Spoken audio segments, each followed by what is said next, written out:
Assalamu alaikum wa rahmatullahi wa barakatuh. This is Shabana Osman bringing to you the 7th episode of the relationship series that I have been continuing with. We've in various episodes discussed what is the importance of relationship, why we need it in Islam, and we went ahead to look at the relationship why you are critical in your relationship.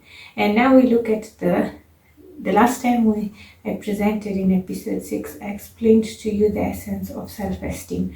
And before that, I explained to you what is self-worth. And we delved in it in detail. Now let's look at where does truly your self-worth come from as a Muslim. So self-worth, as I defined previously, it's how you feel. So how you feel brings about your self-worth. So if you feel good, then you will have a high sense of worth for yourself, and if you feel bad, then your self-worth will diminish. And we've looked at how self-worth impacts your self-esteem as well. So now let's look at it from a Quranic perspective.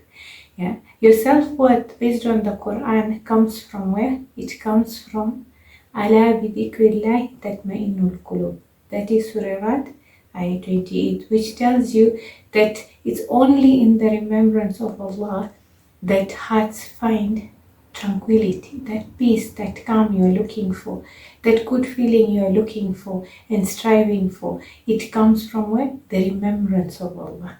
You do your adhkar, I believe so, and still I'm sure you may be asking, then how come I don't feel that tranquility? How come I don't feel that calm?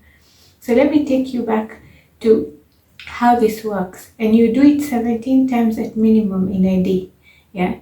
And we have discussed how when you rely on your abilities, how it impacts you. So now let's go back and look at how you every day do a ritual that is supposed to help you develop that self-worth, and that is your salah. You in your salah every day say, you alone I worship, and you alone I ask for help. That help that you ask for is not just the help where you are the receiver and Allah is the giver. The word used for that help, basically, it implies that here is you are working and you are seeking that assistance from Allah so that He can assist you.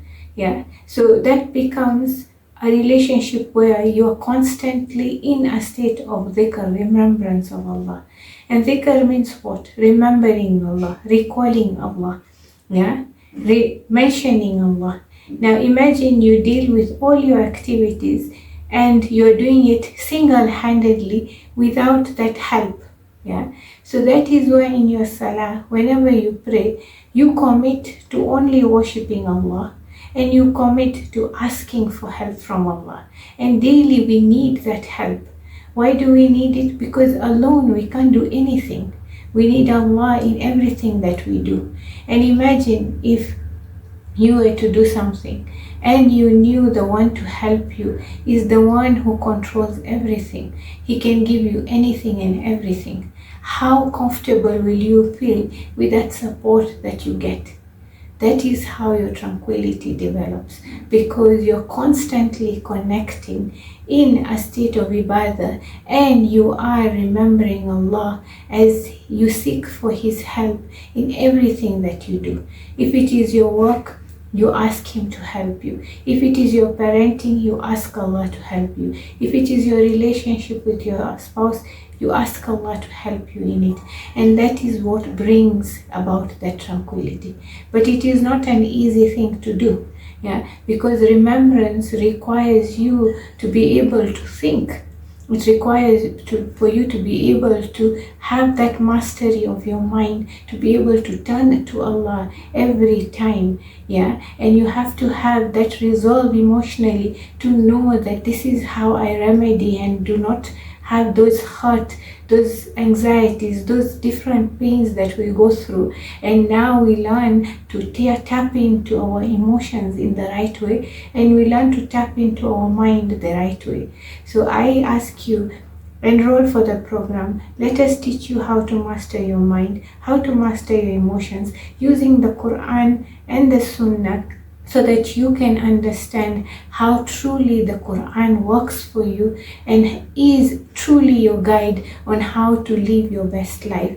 Because Islam is not about just a religion, it's about the way of life, and that is the way of life you need to embrace so that you master your dunya and you attain your akhirah, inshallah. Assalamu alaikum.